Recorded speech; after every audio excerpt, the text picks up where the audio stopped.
Welcome back to This Week in Film. It's the weekly podcast where we get together and talk about the movies we've seen over the past 7 days. I'm Nick Parenteau, joined as always by Midwest Matt Lauer. Matt, how is it going? It's going excellently, Nick. How are you? I'm doing quite well. I assume you've seen some movies this week? I have seen a technical crap ton of movies this week. Wow, really? Me too.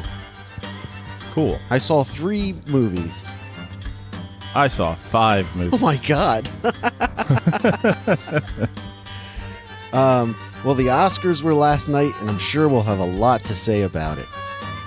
I won't. I don't either. I didn't watch it at all. I don't even know who won Best Picture. I think it was Green Book.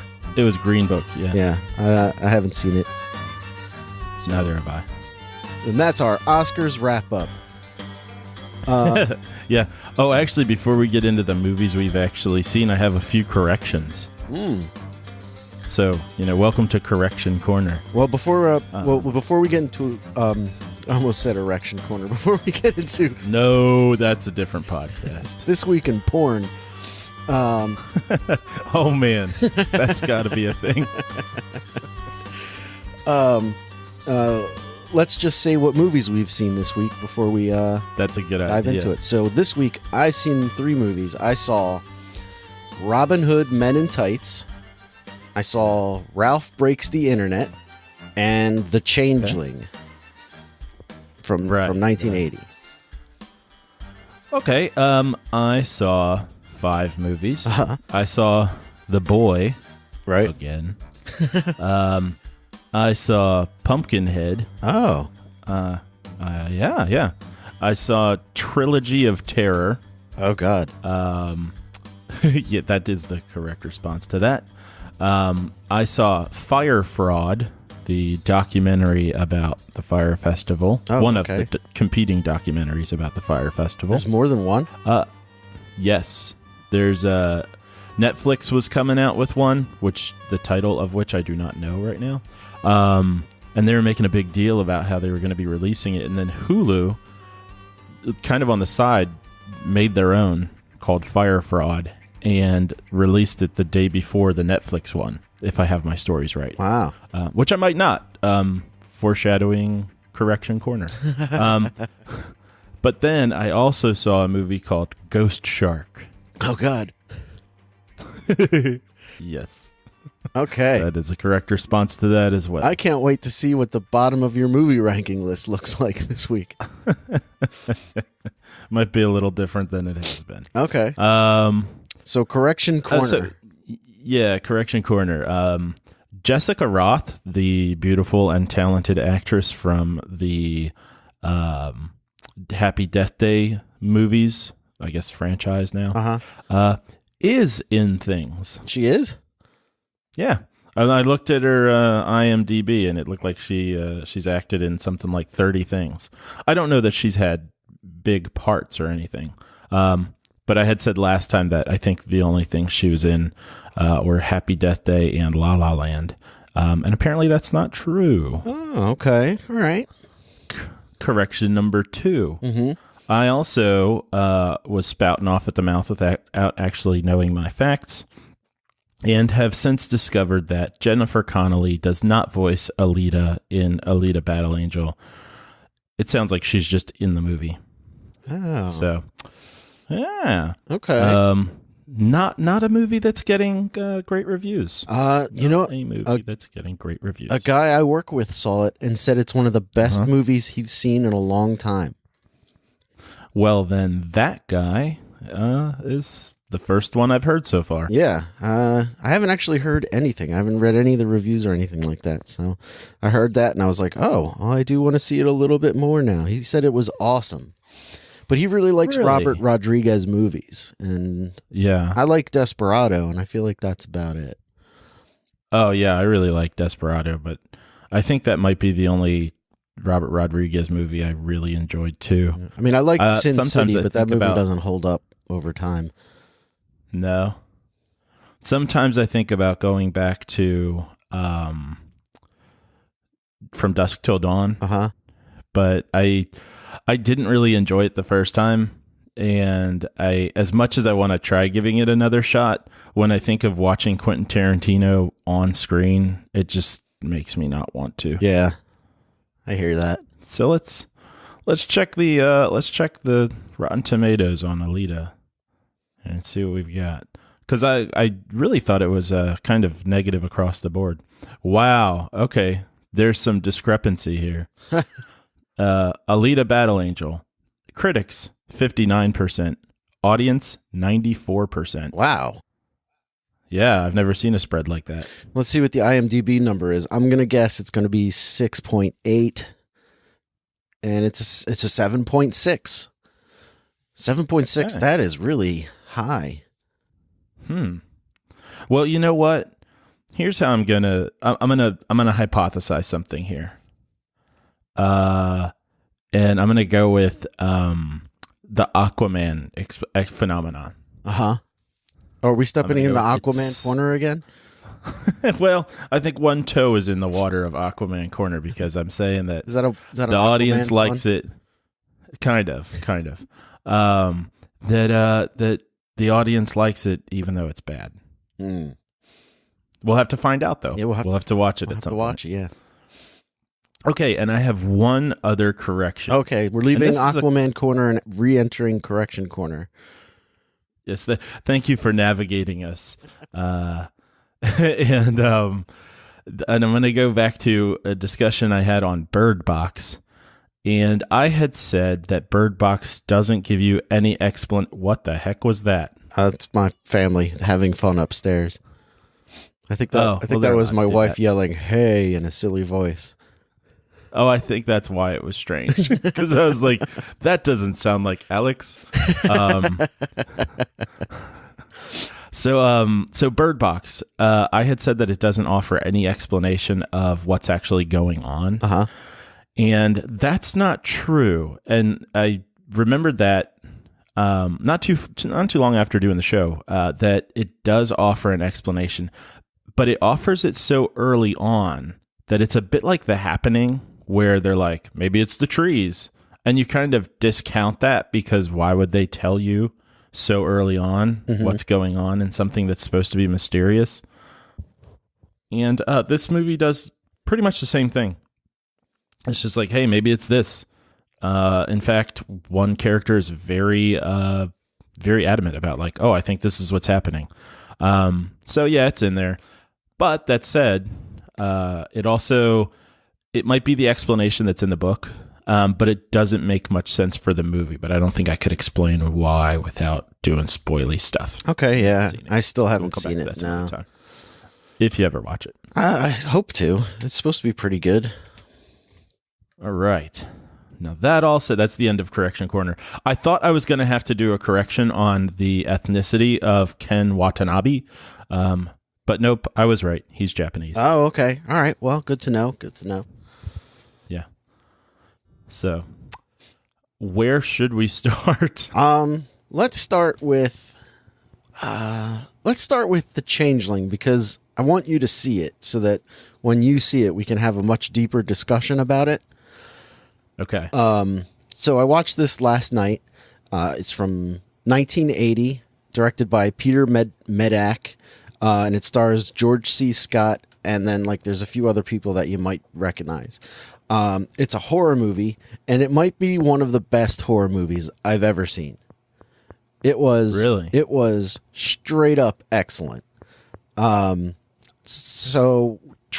getting too spoilery, George C. Scott, the movie starts with him and his family on like a winter vacation, and he has a wife and a child who's like 10 years old, and he goes to make a phone call from what historians tell me is a payphone, and I've heard of those. yeah, and they're like hanging out on the side of the road, and a large semi truck or dump truck plows into them, killing them terribly. And so that's how the movie starts. And then it's like 4 or 6 months later, and George C. Scott, whose job, he's like a composer, and he's like, well, I got to leave New York, I got to get my head straight. So he goes out to Seattle, and and he gets a job at a college, like teaching musical theory or something like that. And then like he decides to rent a house, and the house he decides to rent is this old Victorian Gothic mansion.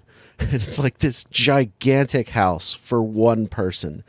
And you're like, why? Why does he need this giant house? But, you know, he's wealthy, so that's where they live. And so once he's in the house, weird stuff starts happening to him. And without going too deep into the story, the house is haunted, and George C. Scott takes it upon himself to try and figure out what the problem is. Like why it's haunted? Why it's haunted, who it's haunted by, and what's going on. Because it basically takes his mind off of his own personal tragedy. Grieving. And Okay. And the house is, they say the house is reaching out to him because he is suffering much the way that the ghost in the house is suffering. Okay. And it is straight up great. Like my wife and I watched this, and it's like there are no real jump scares in the movie. It's just like Nice. It's just like visual horror. Like the movie gets in your head, like to the point where when we went to bed after we watched the movie, I turned the lights off in the one room I was in, and I went, nope, I'm going to turn the lights back on, and then go make sure that all the doors are locked. So it's like that kind of a scary movie. It's definitely the best haunted house movie I've ever seen. Really? I can't believe it's not. Oh, and I just want to point out, this movie was recommended to us by listener Fran. She, like a few months ago, back when I saw the movie Gummo, which is another kind of horror movie. Right. She suggested that we watch The Changling, and I was like, all right, well, hopefully I'll get around to it, and I finally did. So thanks, Fran. This movie was excellent. And good call, Fran. Yeah. And so I want you to watch it, and then we can talk about it a little deeper. But it is Okay. It is good. It's a good movie. Well acted, well directed, well shot. It's great. I'll do my best to go to get to see that before next week if I can. Okay. Yeah. Well, hey, can we go back to where you were saying something about a payphone? Because I want to make a good joke about how I call it a changing station, and how I revealed my identity, Superman, by accident. So George C. Scott goes to what historians refer to as a payphone. Oh, a changing room? Yeah. Oh, no. Perfect. And I'm sure you'll edit that in perfectly, too. Flawlessly. All right, so The Changeling. See, when you said The Changeling in your text, I wasn't sure if maybe you were talking about the Angelina Jolie movie. Yeah. Which, to my understanding, is not a horror movie. No, apparently, because I looked that one up too, because this is a movie that I assumed would have already been remade. Like, I'm shocked. Yeah. I'm shocked that it hasn't been redone, and that there aren't like 14 sequels to it. And it hasn't. No one has remade it. And I'm like, well, this movie would be kind of cool to remake, especially if you made it like a period piece. Like, well, I would love to see a good haunted house movie because it's been a long time. Yeah. I mean, people should see this movie. It's up there, I think, with The Exorcist. See, I don't think I even knew about that. Like, I don't think I've heard of a movie called The Changeling, other than the Angelina Jolie thing. Yeah, I had never heard of it till the week of Gummo. So, all right, well, good job again, Fran. Yeah, thanks for chiming in. So Matt, one of the many movies you saw this week was well, let's I'll before we get to your next one, I'll try to get two out of the way, and I think I can go kind of short on The Boy. Because I believe, and I might even be wrong about this, but I believe I've hit on this before. And I watched this, my sister was in town, so I watched this with my sister and my girlfriend, and I did not, like, I told them I had seen it before, but I did not admit that I've seen it twice before, because I saw this movie in the theater, and then I had it on the TV again a couple months ago while I was like, I don't know, doing some work, and I just had it on in the background. And this is and so all right, so this is The Boy from 2016. Yeah. Okay. So you've got Lauren Cohen, the really attractive young lady from The Walking Dead, and she is, even though I think she's British. Stay tuned for Correction Corner next week. I think you're right. I think she's British, but in this movie, she plays an American who's gone to Britain to kind of nanny for an older couple who have a young child. Mm-hmm. And I guess kind of to like look over the house too, kind of be like a housekeeper nanny thing, while they go on vacation. And what happens is, as soon as she gets there, she discovers that instead of a young boy, it's a doll. Oh. So she's got to babysit a doll while the old people go on vacation. Now, believe it or not, this movie's not very good. There's probably the highlight of this movie is that Lauren Cohen's in it. And there's not exactly a ton for her to do in it. There's not really a lot to give her. You know, this is like not one of those Happy Death Day things where the actress gets to show a lot of range and great timing and stuff. It's just, I'm kind of creeped out. There is a moment where she's kind of excited about this doll that seems to be able to move. And that's kind of cool. But otherwise it's just, hey, we're going to have her on screen because she's attractive, and the story doesn't have a ton to offer. I mean, there are things where the scares are supposed to be that the doll is moving and doing stuff. And there are some things that don't actually make sense. Like, she keeps getting phone calls, and at the end of the movie, you're like, well, what do the phone calls have to do anything? How do with anything? How did that work? There are a handful of things that don't really add up once you kind of find out what's going on. You can go ahead and spoil it. I'm not going to see this movie. Well, okay, listeners. So I'm going to spoil this pretty quickly. You could probably skip ahead 2 minutes and be fine. What you find out at the end of the movie. So midway through the movie, you find out that this old couple who's way, way too old to have had a kid. Like 20 some years ago, because they are like pushing their 90s, and the kid is supposed to have died 20 years ago, but he was like 9 at the time. And I'm like, they are not people who had a kid 30 years ago. But at the end of the movie, you discover that it's not that the doll's alive, it's that the kid's still alive, and he's 30, and he lives in the walls. And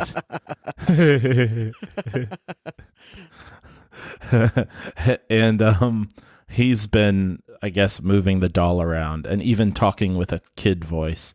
And there's a whole plot with how Lauren Cohen, the reason she's doing this job is because she wants to get away from her abusive boyfriend back home. And of course, he shows up at some point. And that's dumb. And the acting's not great there. Yeah, and that's pretty much it. I mean, the other than Lauren Cohen being pretty, this movie doesn't have much to offer. There's some real heavy, like, peanut butter and jelly, like big PBJ had their hand in this movie. Did the parents know that the kid was alive in the walls? Oh yeah, and they I forgot to mention this. Okay, so listeners, if you're back, skip 15 seconds again. They go kill themselves. What? They're not going on vacation. They're walking into the water with rocks in their pockets, and they send the boy a note that says, we're gonna go now. Enjoy the girl we got you. Oh, and so she's yours now. So that's the boy. I would recommend this in a very specific way. If you're looking for a movie that's not super long and you've got friends over and you're all kind of just happy to have something to make fun of. It's not quite so bad it's good, but it is a bad movie that has enough things to laugh at and make fun of that you can have a pretty good time. Okay. So, yeah, it's just kind of fodder. So that's that. And you've seen this movie 3 times now? Yeah, unfortunately. But I did have a good time watching it with my sister and my girlfriend. So, that's listeners, all that her name's matters. Karina. I'll start referring to her by name. So she doesn't sound like property. So yeah, Karina and Melissa, who's my sister. We had a good time. Probably the worst time I had with this movie was having it on while I was doing other stuff in the house. When I saw it in the theater, I was kind of laughing to myself the whole time too. So okay, great. So sort of check it out. Now, how about I go from there to another movie there's not a ton to say about. I love it. And that is Trilogy of Terror. And like most trilogies, it kind of has the feel of someone had one idea that wasn't long enough to be even a half-hour story, and so they filled in 2 other ideas to make a movie. Yeah, I was gonna say, is this like the ABCs of Death, where it's like a anthology kind of movie? Yeah, it's an anthology. It's only got 3 stories because it's a trilogy, but and I kind of discovered halfway through that it's actually it was a made-for-TV movie. You saying this is Trilogy of Terror or Trilogy of Death? Trilogy of Terror. Oh, from 1975. Yes. Karen Black. Okay, all right. She plays the main character in all 3 stories. Okay, all right. Or characters. One of the stories. That has a twist that you see coming from a mile away. So, the first story is called Julie. And that's a story in which, and you know, I'm going to go ahead and spoil this because nobody should really watch this anyway, except for the last story. And even once I describe it, you'll want to see it because of that. So the first story is Julie, and she's a professor, and some guy starts. He's hanging out with one of his friends outside of, I guess it's college. And he looks like he's way too old to be a typical undergrad student. But that's what they're trying to pull off here.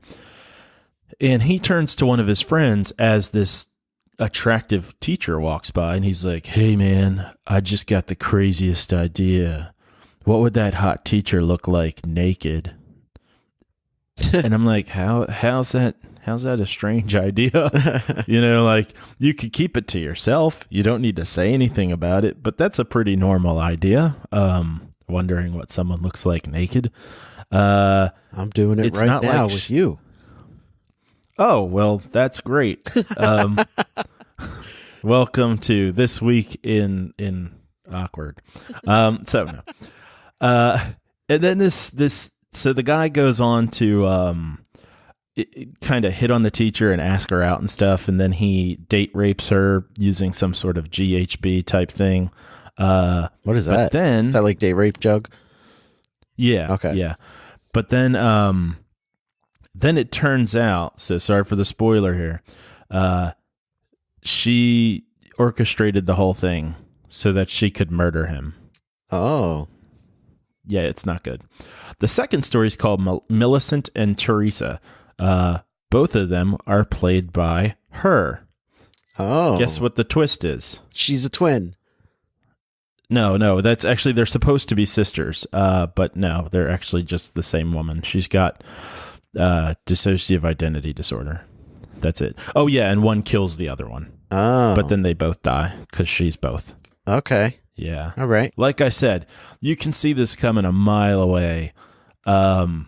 Even in sort of the setup, like before you even go, oh, I think I know what's going on here, you're already going, are they the same woman? Uh-huh. Is that what they're trying to tell me? And then you realize, like, oh, they were trying not to tell me that, so that I'd be surprised at the end. Uh-huh. But instead, it was done in such a way that you're wondering the whole time. the third story, and this is the one to check out. It's called Amelia.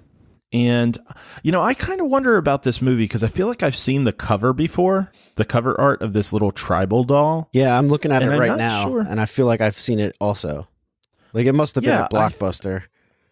That's what I was going to say. I think they took this made-for-TV movie and put it on a VHS and had it at Blockbuster at some point. Little backstory on Nick and I, listeners.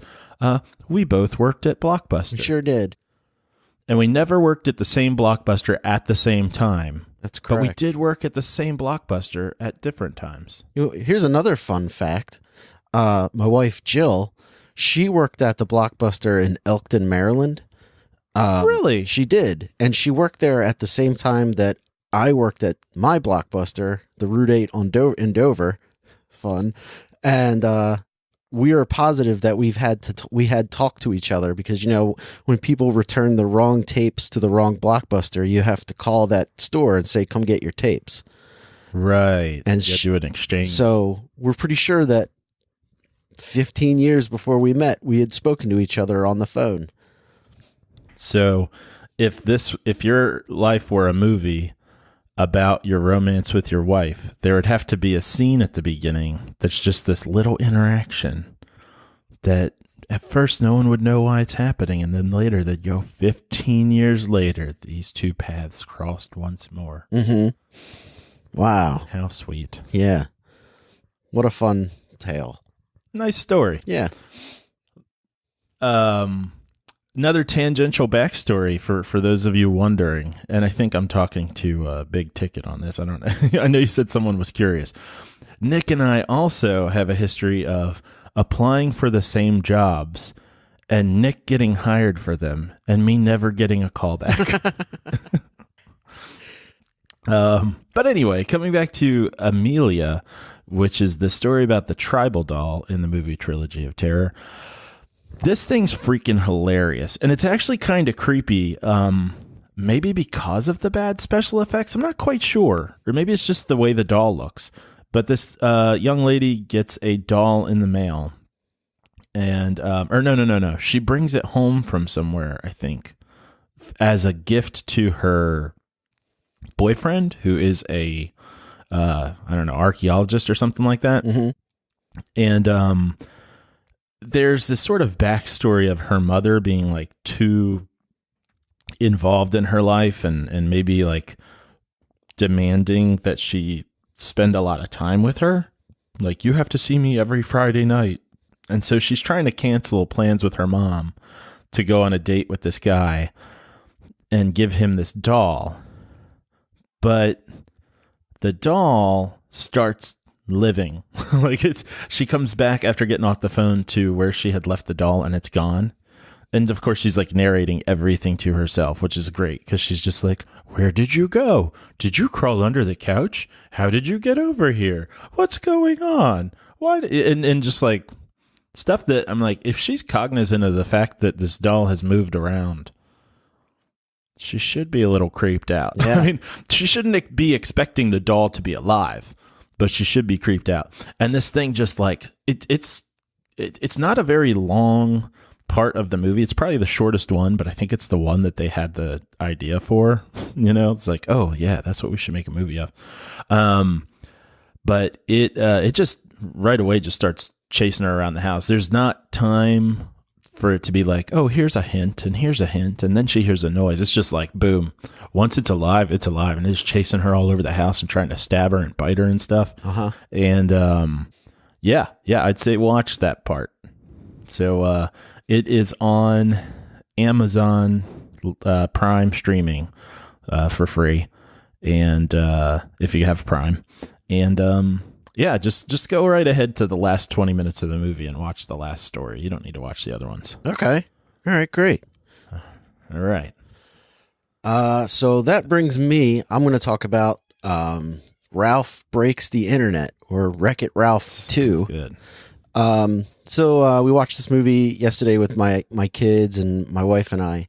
And so it's a sequel to Wreck-It Ralph. And it takes place 6 years after the events in Wreck-It Ralph.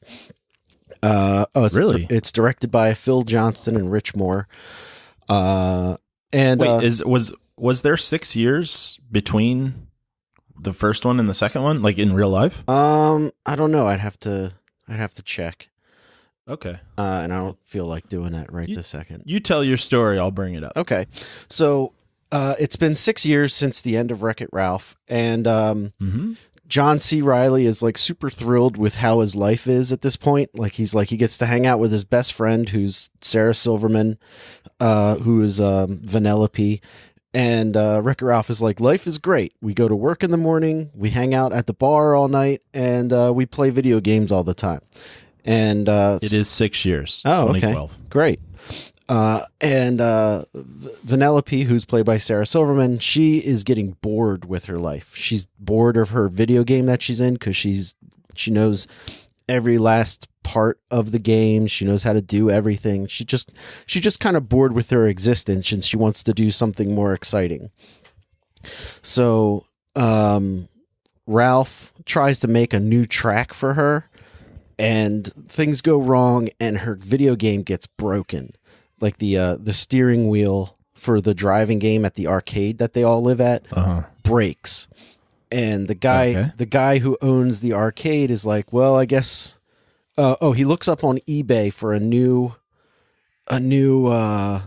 steering wheel, and the steering wheel costs like $200. And he's like, that's more than this machine makes in a year. I think it might be time to put this game out to pasture. Which means that all of the characters inside that video game are going to become homeless. So like they all have to evacuate the Sugar Rush game, and then they have to like find new homes.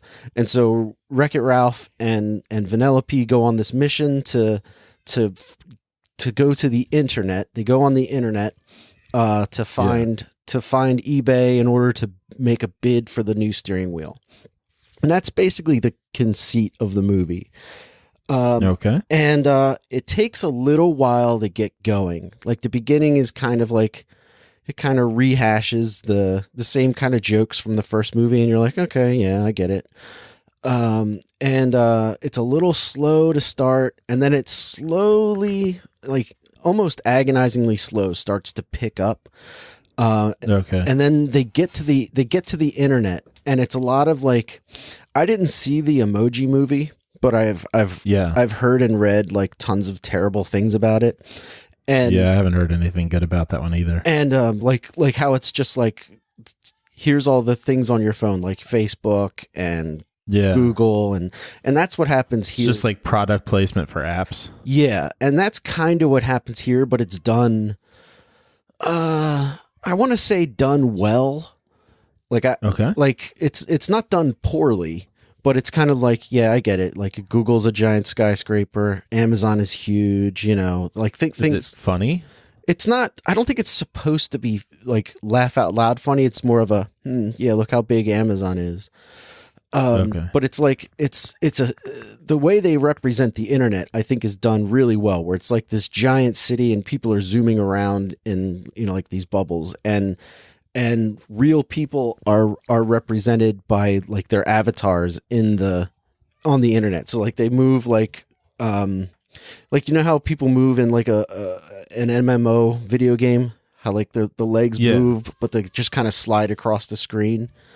Like that's how like if you were in the movie, you are represented by your avatar, and you just kind of move around like that. Meanwhile, Wreck-It Ralph and Vanellope walk like they're actually there. So it's done pretty well, but it's kind of like, all right, I get it. Let's go. Okay. And then they do like some corny stuff. Like there's like a whole long bit about pop-up ads on the internet where they're like walking around, and Ralph has never been exposed to the internet. So like these pop-up ads keep coming up to him, and it's just like the Chappelle Show skit, which is almost 20 years old, where they're like, hey man, you want to become really good at video games? And Ralph's like, sure, you know, and you're like, all right, come on, I get it, let's go. And but like at least one of those characters has something to do with the plot.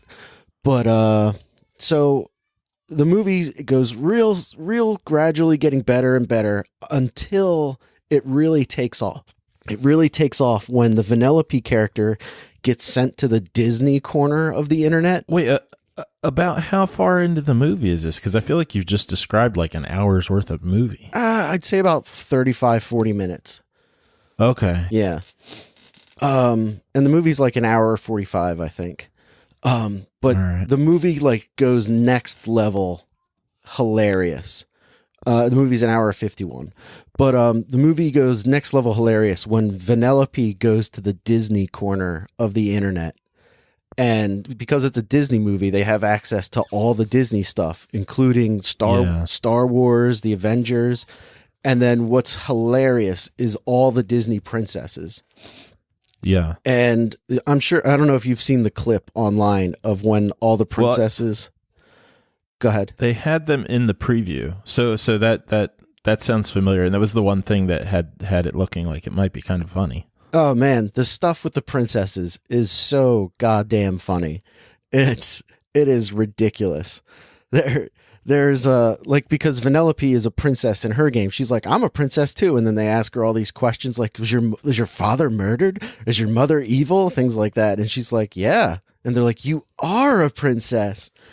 And then there's like another part later where Merida, the girl from the movie Brave, she starts talking and she's got this really thick Scottish accent, and it's like, I'm not even going to try to do it, but she just like says this whole long sentence, and Vanellope's like, I don't know what she just said. And the girls are like, yeah, she's from that other Disney studio, referring to Pixar. And it's right. like those jokes are so funny.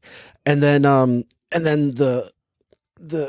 so they're trying to get the steering wheel for the Sugar Rush video game still, like and Ralph, for whatever reason, doesn't understand how eBay works, and he bets $20,000 on eBay for this thing. And when he goes to pay for it, he's like, I don't have any money. So they have to make money on the internet, and to do that, he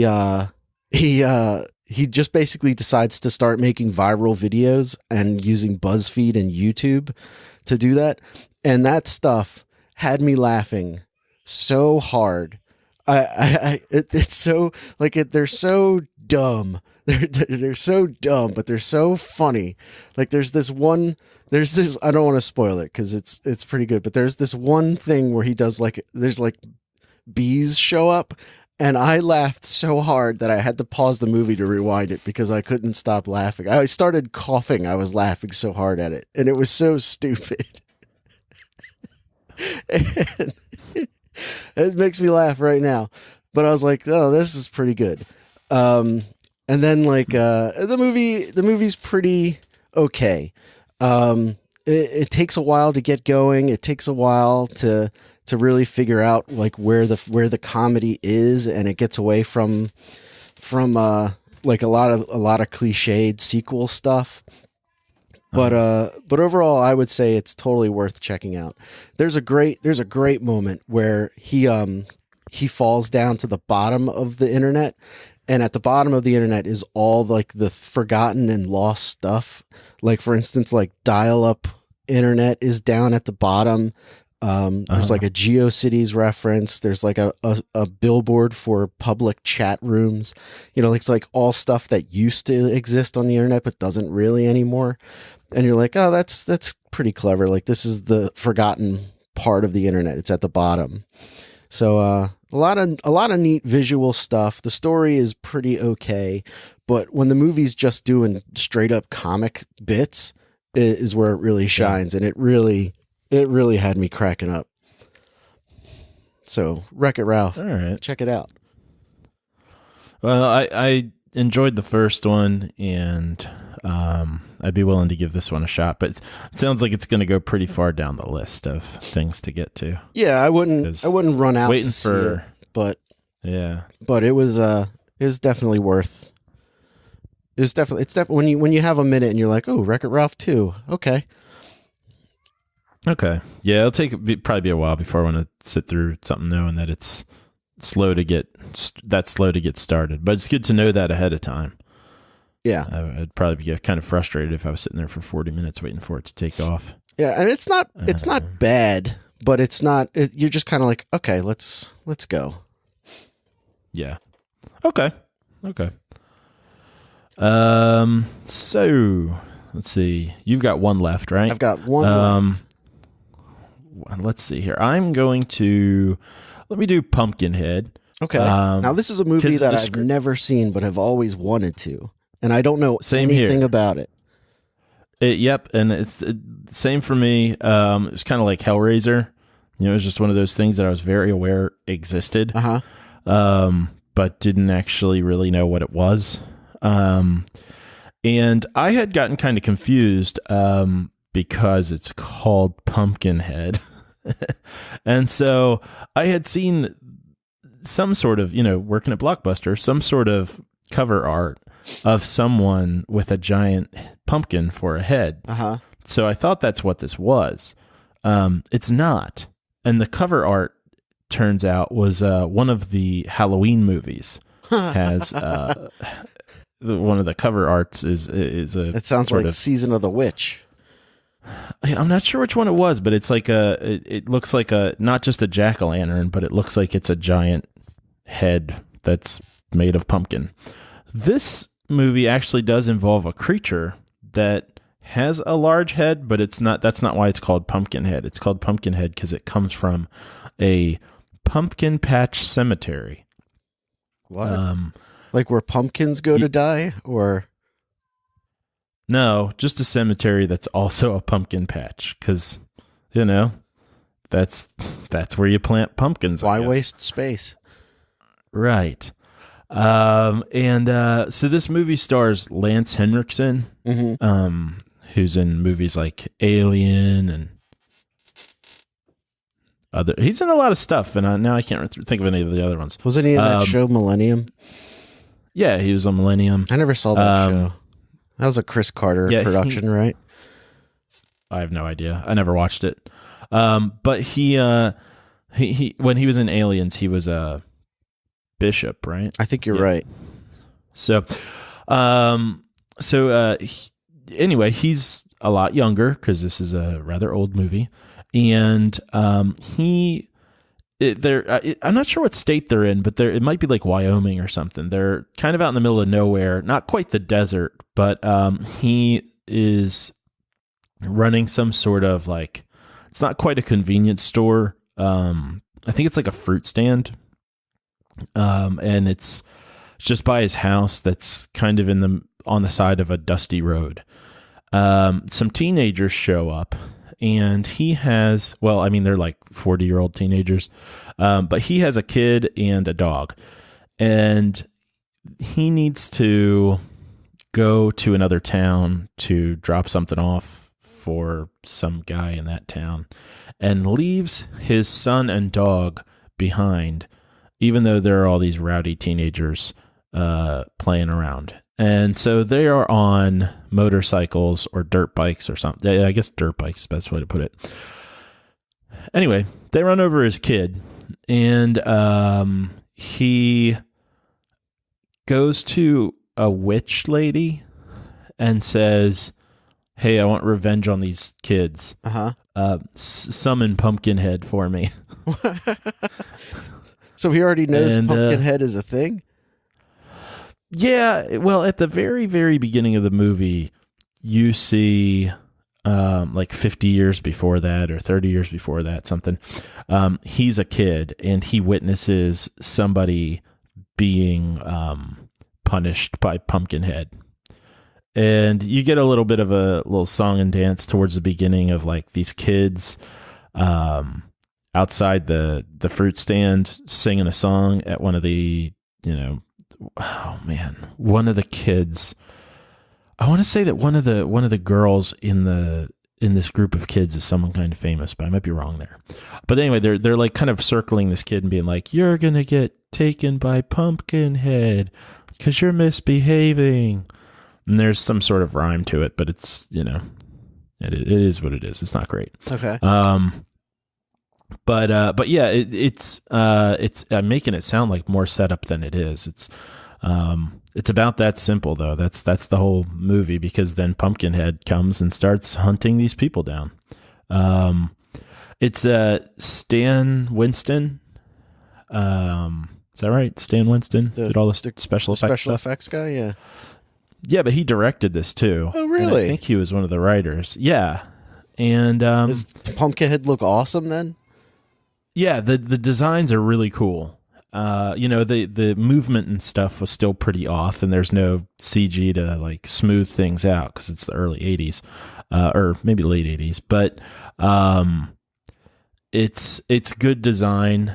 Lance Henriksen's really good in it, so it's pretty much a perfect horror movie from the 80s. Really?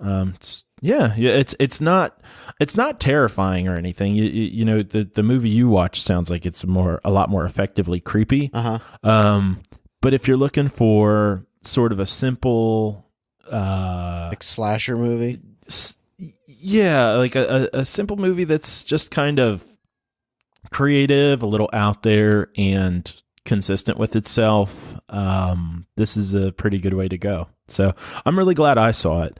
And for anyone who is a horror fan, I'm not hesitant at all to recommend it. Really? Okay. Yeah, that's one of those movies that I always wanted to see. Now, what's the isn't there like a David Lynch movie, Pumpkin something?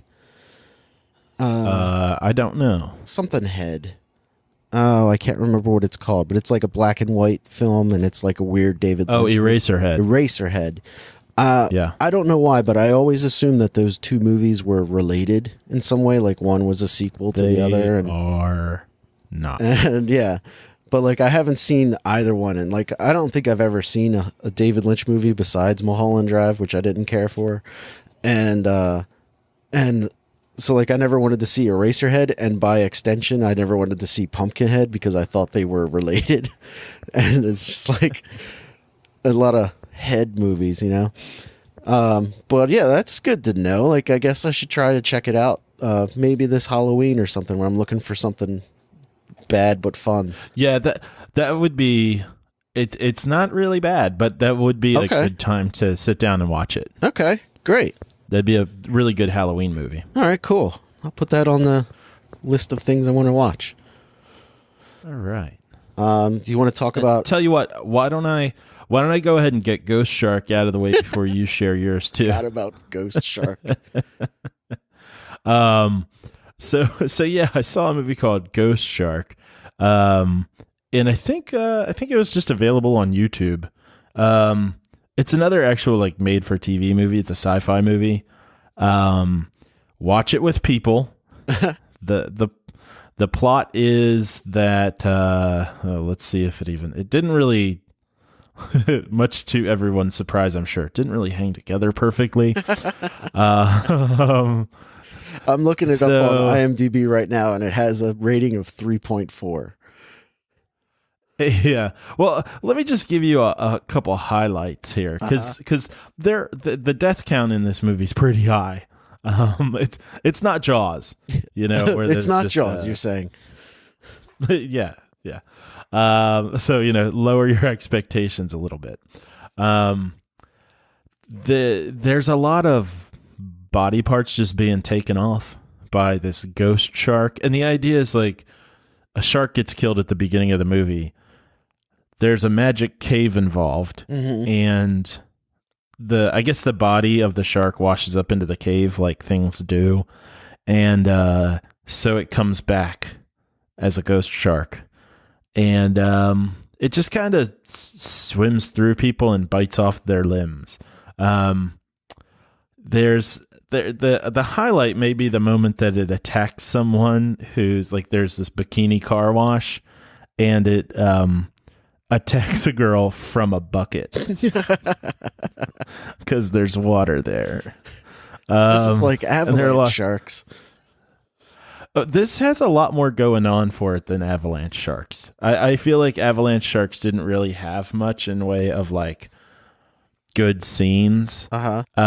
This does, because there's also a slip and slide death where this kid, like, I've already done the minute you said slip and slide death, I was like, let me just see if I'm right here, It's a slip and slide death. So at the end of the slip and slide's a pool, like Crocodile Mile. And the shark comes up out of that, and the kid flies in the shark's mouth. That's how it starts. Oh, but I feel like you've actually got to see the clip, and you can get the clip on YouTube too. I think there's a short edit of all of the deaths from Ghost Shark if you just want to see them without watching the whole movie. And when you see this one, you'll see that it goes on a little longer than you expect. Not only like maybe a second or two longer than you expect, but it does what you're saying there, Nick. But then it keeps going, and I'll let you say. I won't describe the whole thing. You should definitely see it. Okay. Someone also gets attacked through a water cooler Dixie cup, and so the shark can attack from water anywhere as long as there's water present. Yeah. Okay. Yeah, exactly. And, just to give you a sense of some of the non-action moments, if you will, following one of the murders, because, the officials don't believe that it's a ghost shark killing people. They just think they're murders. One of the cops, or the cop, there's like a sheriff, his line is, I ain't got time to talk to people. Like, he doesn't want to talk to the witnesses. It's like, someone's like, aren't you going to ask them questions? He's like, I don't have time for that. Ghost Shark. If you have people over and you're looking for stuff to make fun of, go ahead and follow up the boy with House Shark. I think you'll, I'm looking forward to see where this ranks on your list compared to House Shark. It's near it. Really? Okay. it's nearby. Okay. And I'll leave it at that. All right, great. And then that brings me to my final movie, which we watched Robin Hood Men in Tights from 1993, directed by Mel Brooks, and I loved it. It was like a Wednesday night. My wife and I were like, let's watch something silly. So we put on Robin Hood Men in Tights, and it was exactly what we were both looking for. We were like cracking up through the whole thing. And you discussed Blazing Saddles not too long ago. And right. And you were like, I don't think I'm a Mel Brooks fan, or like everything that you said. And and while I was watching this movie, I'm like, I like Mel Brooks. The movie is a send up of basically Robin Hood, Prince of Thieves, and it's just so goddamn silly. And I think that's what I like most about Mel Brooks movies is like while I was watching it, I was thinking about what you were talking about with Blazing Saddles, and one of the things that I like about Mel Brooks movies is that he doesn't. A lot of his jokes are totally spelled out, but many of the jokes he makes you do the joke in your own head. So like for instance, there's a scene where Robin Hood is in I want to say Arabia, and there's like these camels running across a field, and on their back are small jockeys, like horse jockeys. And when you look at this joke in your head, you say the slur camel jockey, and you're like, oh, I get it. And so like Mel Brooks makes you say like a slur in your head. Like he makes you say the joke in your head, and you're like, oh, that's pretty funny. He made me say like a bad word. And that's what I like about Mel Brooks is like the jokes, many of the jokes that I like, he makes you tell yourself. And I don't really want to go into Men in Tights all that much because it stars Cary Elwes, and I don't think he's a good actor at all. I don't think I care for him. Like I think the only movie he's even remotely good is The Princess Bride. Yeah. Mm-hmm.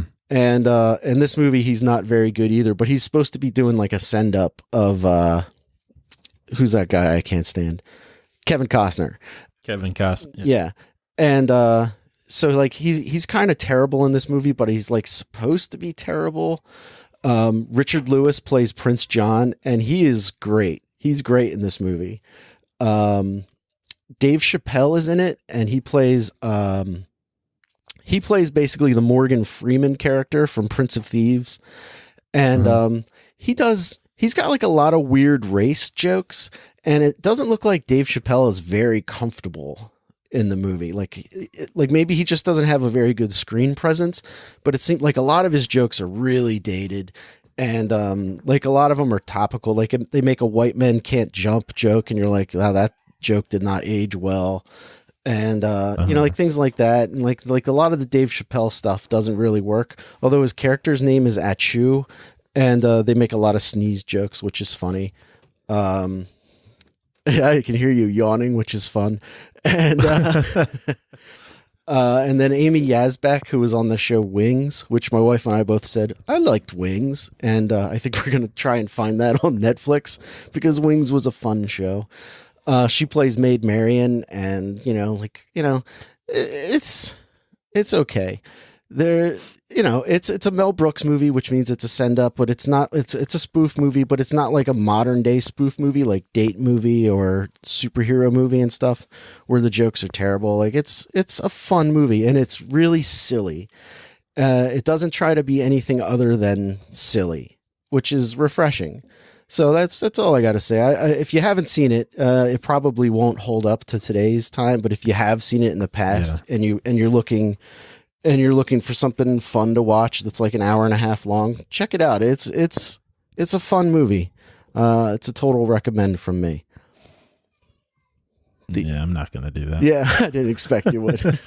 I in fact, actually, going through watching all these movies the last couple of days, I went through my list with Karina and told her what all was on there, and she was the one who wanted me to watch Blazing Saddles because she really likes it a lot. And when I got to it, I was like, yeah, I really didn't like that movie.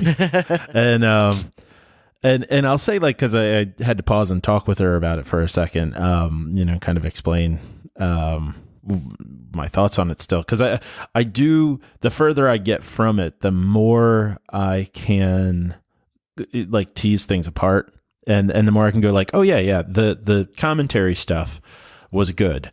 I'll kind of go with that and say like, I appreciated that, but the comedy I just don't like. I really, really don't like his sense of humor. Yeah, that's okay. It's okay to not. Yeah, you either get it or you don't. Kind of you're either along for it or you're not, and I could see how that's like a fine line. For some people. Well, and I think that's kind of the nature with humor, some people like slapstick, some people like goofiness, some people like dry wit. I'm kind of along the lines of dry wit and stuff that surprises me. If you can make a joke that I can't see coming, I'm probably going to enjoy that, just that experience of like, oh, that took me by surprise. So, yeah, and for people who, like, I remember seeing Men in Tights a long time ago, and for people who do like that kind of humor, I would say, yeah, check it out. If you like other Mel Brooks movies, I would assume you'd like Men in Tights. Yeah, it's definitely one of the better Mel Brooks movies. What's interesting is that I watched it not too terribly long ago, and I may not have been in the right mental state to see it, and I was like, oh, I really am not enjoying this. And then we watched it again the other night, and I was like, this movie's just what I needed tonight. So, like it's like with any comedy, if you're not in the mood for what it's trying to deliver to you, you might not like it. So take that for what it is. All right. Yeah. Well, then my final movie is Fyre Fraud, F-Y-R-E. Right. And, well, so Nick, you never heard about either of these documentaries about the Fyre Festival? I mean, I heard about the Fyre Festival while it was going on. I heard about the Netflix special or the Netflix documentary, but I didn't know that there was a competing documentary. So like, I know the story behind the event, but for those who don't, Matt, please. So the idea is, it's a documentary about this scam that was put together by a guy named Billy McFarland, Ja Rule, and a couple other people, who were basically saying, we are going to have this huge musical festival on this remote island in the Bahamas where there really isn't anything else. So it's just going to be an island for this. Mm-hmm. And if you're a rich young millennial, if you're a rich millennial, you should come, because it'll be great for your like Instagram profile and stuff like that. Mm-hmm. Like, it's just appealing to all of this sort of social media like phenomena and like force. And was it is it a concert festival? Yeah, it's supposed to be a musical festival. Okay. And like at some point, like Blink-182 was on the list, and there were a lot of cooler people who were on the list, but I don't know any of them, so I can only say Blink-182 because that's the one I recognized. So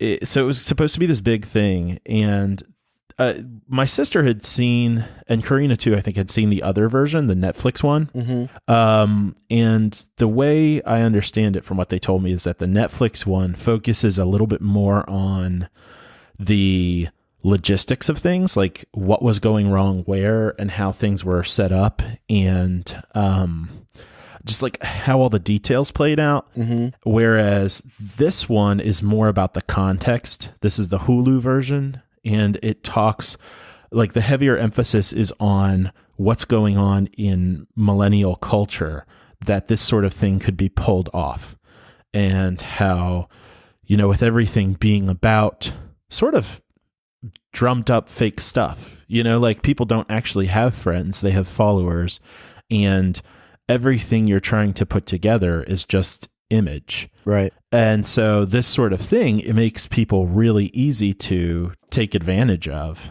and play into. And there's a lot of this guy, Billy McFarland, with all of his scams. He's just a big con artist. And each thing is sort of a robbing Peter to pay Paul kind of thing. Mm-hmm. So he would come up with some scam, lose a bunch of money, and come up with another scam to pay that one off. And even while he was making this scam, it was part of a bigger scam. He was going to make this festival so that he could come out of it with an app for hiring actual legit performers to do big events big personal events. So like he wanted to come out of this with an app that would allow you to basically like pay millions of dollars to rent Beyonce for your party. Oh. That kind of thing. Apparently the two, are you familiar with Fuck Jerry? No. Okay. Big presence on like Instagram and stuff. And basically it's, at least on Instagram, they just like post lots of memes and jokes. And, apparently they rip off a lot of comedians and stuff. So people will be posting things on Instagram, on Twitter and whatnot, and then Fuck Jerry will copy that stuff and put it on their own media as their own jokes. Oh, okay. But they're really, really big. They have way too many followers. And they were involved in this too. And the Netflix version, which I haven't seen yet, but the Netflix documentary is actually produced by them. Oh, so okay. It involves a lot of, like, that's where they could get a lot of the details. Mm-hmm. And apparently it doesn't, maybe just because they're assholes or something, I don't really know. But like they don't actually come off looking very good in that one either, apparently. But this one kind of points that out. It's like, yeah, hey, this is actually done by some of the people involved in this, so keep that in mind. Right. But then this one also got a little bit of lashback because Billy McFarland, this guy who set it up and that's kind of the main person of interest, they paid to do the interview with him that they do throughout the documentary. Oh, really? But at the same time here, it also, it doesn't make him look good. I mean, they're asking him questions like, yeah, so what were you thinking when you did this? And he's just like, I'm going to take a break. Like, mm-hmm. He's just, he's so sleazy. And,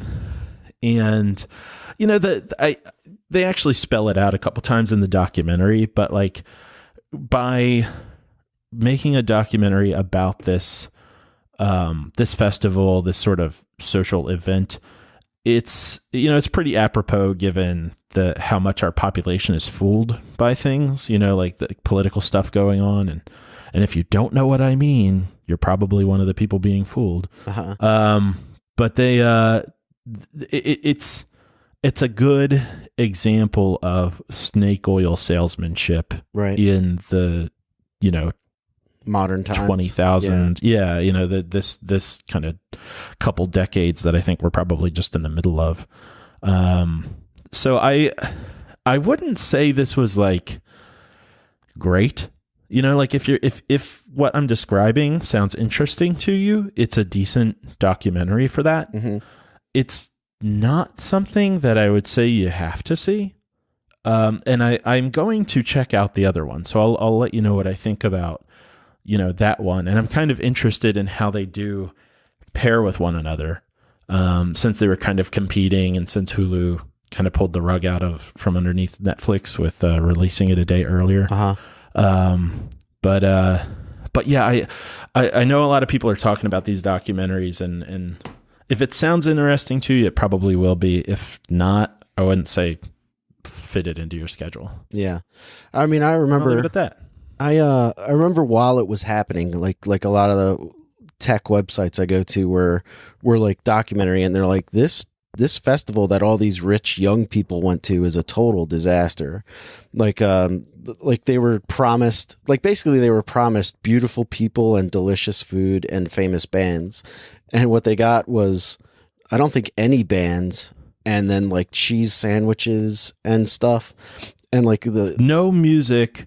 And you're right. I actually didn't get too much of what the actual presentation was, but you're dead on. There's crappy food. Like they literally, after paying for these like bungalows and things that they were being told were going to be there's these like little mini mansions to rent. Uh-huh. Instead, what they got were literally FEMA tents. Right. Yeah. And they had to like carry mattresses to their empty FEMA tent. Right. And the thing about, I think what kind of makes the story interesting is that I guess it has a little bit of what interested me about it was like all these rich young yuppies were taken advantage of. Take that, But at the same time, like they just wanted to have a good time, and you're like, okay. And like I think that's the only reason that the movie, that there are two competing documentaries about one failed festival, is that the people that they screwed were so wealthy and so well-to-do that they could afford lawyers in order to fight back against, the con that was put on them. Like if it was like in the middle of Ohio and there was like a giant festival that totally crashed, you'd never hear about it. But because the people that are involved that were screwed were people who were real popular on social media, and their followers were following along with everything that happened, that the fallout from it was just so huge, which I think is fascinating. Like if the people that the guy who put it together weren't so internet savvy, he probably would have gotten away with it. I am disinclined to agree. Okay. I think there's some truth to what you're saying in terms of there being a bigger sort of backlash because it was so public, because those people do have so many followers. Uh-huh. But in terms of getting away with it, I mean, there was a lot of money sunk into something that didn't come together at all. So it might not have had documentaries, but I don't think he would have gotten away with it. I think it would still be, in terms of whatever legal repercussions he's in, and I think he's in jail for 6 years or something. Wow, really? Yeah, I think so. I could be wrong, but I think that's right. I think that would still be the case either way. And in terms of, if you're right about there being the documentaries because of it, I'm sort of making this up. I'm guessing, but I would guess that has more to do with the Netflix documentary, because the people who are interested in all of those folks, the Fuck Jerry guys might be like, hey, let's let's cash in by complaining together or something along those lines. Sure. But I can say the Hulu movie is like, it's not exactly kind to the millennials. It's not criticizing them per se, but it's so much about the context of it and the social zeitgeist that in a way it's kind of saying like, look at how shallow and dumb this stuff is. Mm-hmm. So even the people who like the few influencers that they follow, they don't look good either. They look like idiots who've been had. Saps. Yeah. It's like, look at this obnoxious kid who's just got followers for not actually doing anything. And here he is spending $1 million to go to this thing. And now he's got to fly home and he's basically laughing about it. Like, ha ha ha, this sucked. This weekend was terrible. And meanwhile, it's like, man, if that happened to a person who spent, $2,000 of their, hard-earned salary and got fucked over for it, they wouldn't be laughing at all. Right. Yeah. And I mean, these people weren't happy, don't get me wrong, but the fact that they're kind of even joking about it. I mean, there are people who like, they give a couple examples of where people are posting or commenting in some way about like, yeah, I quit my job because I wanted to go to this thing so badly. And they got nothing for it. And on one hand, if that means that someone who really didn't have the money to laugh about it, because those guys aren't on camera, that would be kind of sad. And at the same time, it is like, Jesus, what are we doing here? Yeah. As a society, what the hell are we doing when, you're making plans and investments based on just like hype, right? And nothing but hype. And I think that's really what the Hulu documentary does a good job of illustrating, is just how hype is working these days. Okay. Well, interesting. So if you dig that kind of thing, I would say check it out for that. All right, cool. Well, that brings us to the segment on our show that we love so much, our movie ranking list. And Matt, you've got a whole bunch of movies to put on your list this week. I don't even remember what you started with. Trilogy of Terror. I'm just going to go down my list from the top and tell you what I'm putting where it has fallen. Okay. So Pumpkinhead is going to go in between Life After Beth and Batman Year One. Pumpkinhead. All right. And actually, you know what? No. That's where I had it. I think I'd like to change that before we put it in stone. Okay. I think Pumpkinhead, in the context of being an 80s movie that's well put together, I think I'm going to put it higher than I thought. And I'm going to put it between Bumblebee and As Above, So Below. Really? Okay. Yes. All right. In the new number 8 spot.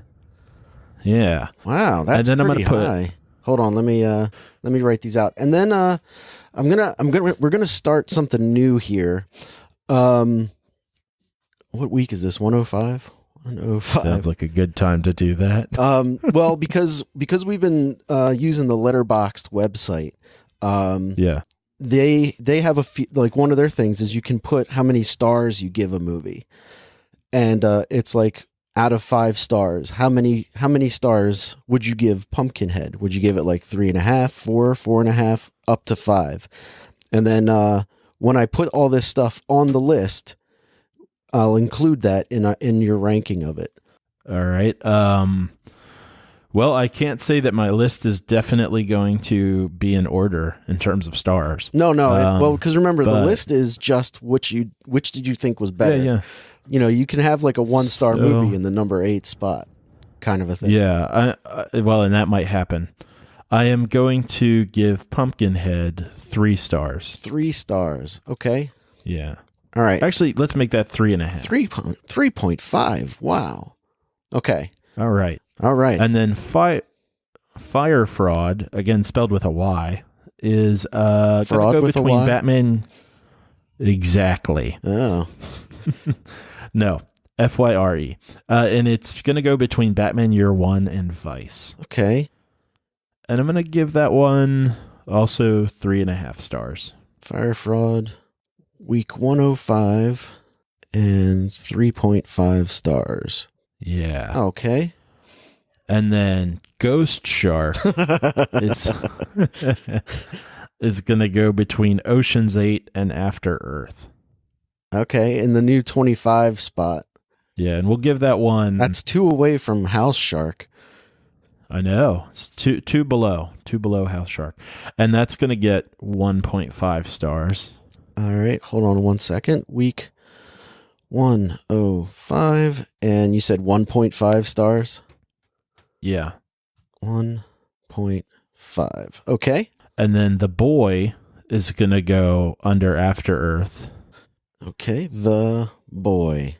And how many stars would you give that? 2. 2 stars. Okay. And Great. then Trilogy of Terror is going to go between Glass and Possession of Hannah Grace. Okay. Trilogy of Terror. And how many stars? 1. 1 star. Okay. All right. Yeah. And then, what do you got? Is that all of them? Oh, no, you got one more, right? Or is that all of them?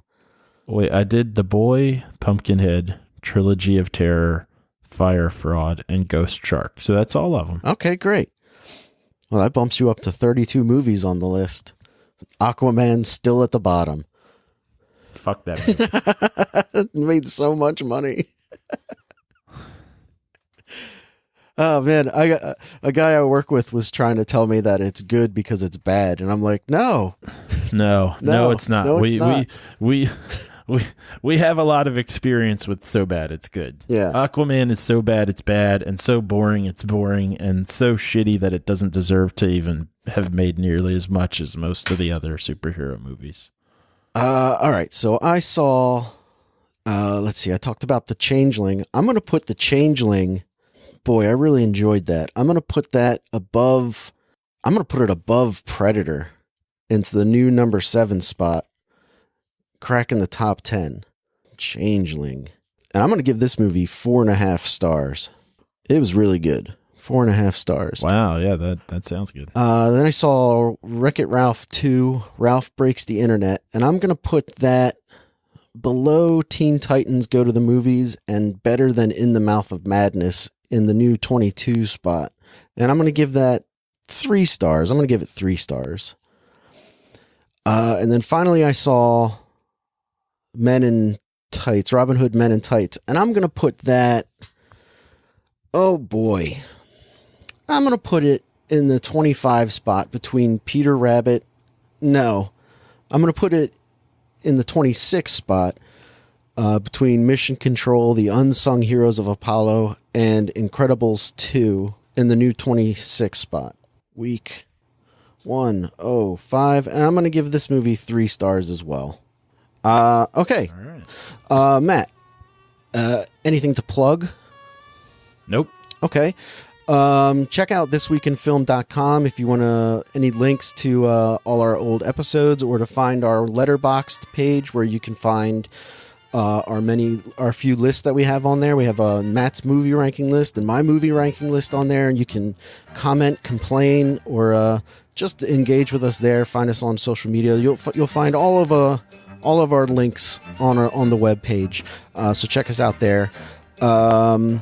So I guess if that's the end of the reel, we'll see you next week in film. See ya.